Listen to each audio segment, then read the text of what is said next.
మిమ్మల్ని చూసి జాలిపడే విధంగా కాకుండా అసూయపడేటట్లు జీవించడానికి ప్రయత్నించాలి ప్రతి ఒక్కరూ. సహనం లేని వ్యక్తి ఎన్నటికీ విజయాన్ని పొందలేడు. ఈ ప్రపంచంలో కేవలం నీలాగా ఉండబోయేది, ఉండాలనుకునేది నువ్వు మాత్రమే. అందుకే ఎవరినీ అనుసరించవద్దు. 10 మందికి మేలు చేసేవాడివి నువ్వైతే నీ వెనక ఎప్పుడూ 100 మంది ఉంటారు. నా దృష్టిలో స్నేహం చిన్న విషయం కాదు. ఎంత పెద్ద సమస్యనైనా చిన్నదిగా మార్చే ఒక అద్భుతమైన సాధనం. 100 మంది శత్రువుల కన్నా ఒక నమ్మక ద్రోహి చాలా ప్రమాదకరం. నీకున్న అందమైన రూపం కేవలం ఎదుటివారి కళ్ళను మాత్రమే దోచుకుంటుంది. కానీ నీ అందమైన వ్యక్తిత్వం నీ చుట్టూ ఉన్నవారి మనసును దోచుకుంటుంది. మీ జీవితంలో తారసపడే ప్రతి వ్యక్తి ఏదో విధంగా మనకంటే గొప్పవాడై ఉంటాడు. అలా తారసపడ్డ ప్రతి వ్యక్తి నుంచి ఎంతో కొంత నేర్చుకోగలిగితే మన జీవితం ధన్యమే. గడిచిన గతాన్ని వదిలేసి అడుగులేస్తే జీవిత ప్రయాణం ఎప్పుడూ సాఫీగా సాగుతుంది.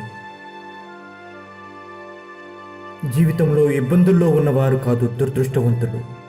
ఆ బాధలను పంచుకోవడానికి ఎవరూ లేనివారే నిజమైన దురదృష్టవంతులు. అతిగా ప్రేమించడం అనేది మిమ్మల్ని అతిగా బాధపెట్టే అవకాశం ఉంది, జాగ్రత్త. కోపంగా ఉండడం అంటే నిప్పు కణికను ఎదుటివారిపై విసరాలని అరిచేతిలో ఉంచుకోవడం.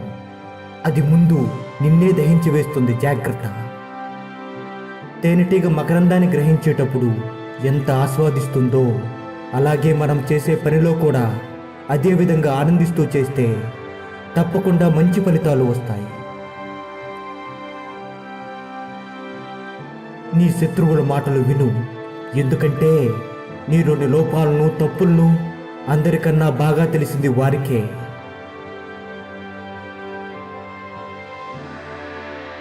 ఓడిపోయి విశ్రాంతి తీసుకుంటున్నప్పుడు ఓటమి నేర్పిన పాఠాన్ని మననం చేసుకో. అప్పుడు తప్పకుండా గెలుస్తావు. ఓటమనేది ఓ ఆలోచన. మనం అంగీకరించినంత వరకు మనల్ని ఎప్పటికీ ఓడించలేదు. జీవితం అంటే ఒక సమస్య నుంచి మరొక సమస్యకు ప్రయాణం మాత్రమే. సమస్యలు లేని జీవితం ఉండదు. నీ సందేహం తీర్చడానికి ఎవరూ లేనప్పుడు నీ అనుభవమే నీకు మార్గదర్శిగా మారుతుంది. చేసిన ప్రతి పనిలోనూ ఆనందం దొరక్కపోవచ్చు, కానీ ఏ పని చేయకుండా ఆనందాన్ని మాత్రం పొందలేవు. జీవితం ఓ ప్రయాణం. అందులో ఎన్నో కష్ట నష్టాలు, ఎన్నో సమస్యలు, సంతోషాలు, బాధలు, మరెన్నో కొత్త పరిచయాలు ఉంటాయి. అన్నీ కలిస్తేనే కదా జీవితం అవుతుంది. మాటకు మాట ప్రతీకారం కాదు, మౌనమే దానికి సరైన సమాధానం. అనుకోలేకపోతే నీ అందం కూడా వికారాన్ని కలిగిస్తుంది. పరిస్థితులు మనిషిని సృష్టించలేదు, మనిషే పరిస్థితిని సృష్టించాడు.